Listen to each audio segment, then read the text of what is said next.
ঐতিহাসিক বাজেট মাননীয় প্রধানমন্ত্রী নরেন্দ্র মোদী এবং নির্মলাজিকে অনেক অনেক শুভেচ্ছা জানাই। এই বাজেটের মূল বিষয় হচ্ছে এই প্রথমবার মধ্যমবর্গীয় যে ব্যবস্থা রয়েছে ভারতবর্ষের মধ্যে, মধ্যমবর্গের লোক তাদের জন্য যে ট্যাক্স রিডাকশন সেটা 12 লাখ টাকার পর্যন্ত করে দেওয়া হয়েছে।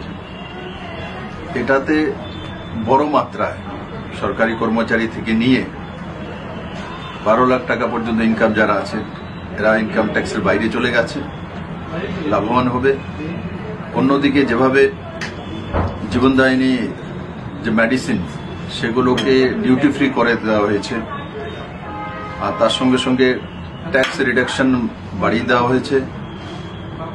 আর বিভিন্ন ক্ষেত্রে মধ্যমবর্গীয় আর অন্তিমজন তাদের জন্য যে স্কিমগুলো এবার নতুন করে আনা হয়েছে এগ্রিকালচারের জন্য, আর তিনটি নতুন ইউরিয়া ফার্টিলাইজার প্লান্ট ভারতবর্ষের বিভিন্ন প্রান্তে হবে, তার মধ্যে নর্থ ইস্টে আসামও একটা হবে।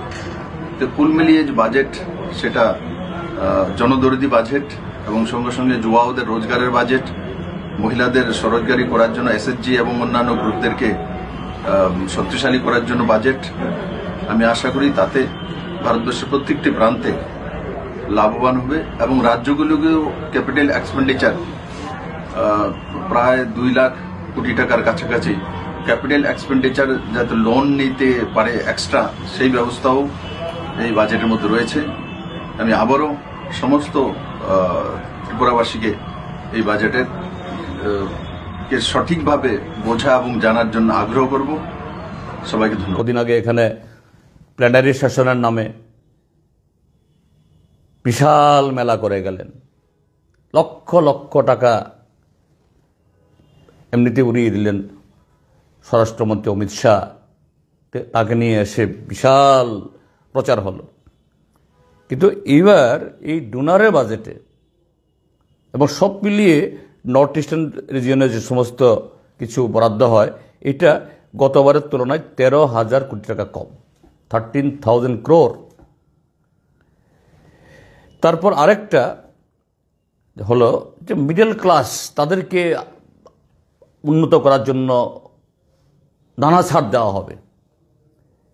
তো দেখা গেছে মিডল ক্লাসদের নামে যে ছাড়ের বিভিন্ন অঙ্ক দেখিয়েছে 12 লক্ষ কোটি টাকার মতো, কিন্তু আপার ক্লাস একচেটিয়া পুঁজি আম্বানি আদানিরা যে ক্যাটাগরি পড়ে, এটা এই মিডল ক্লাসের তুলনায় বহু।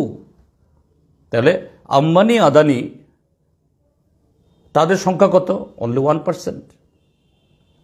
আর দেশে মিডল ক্লাস কত? প্রায় 35%।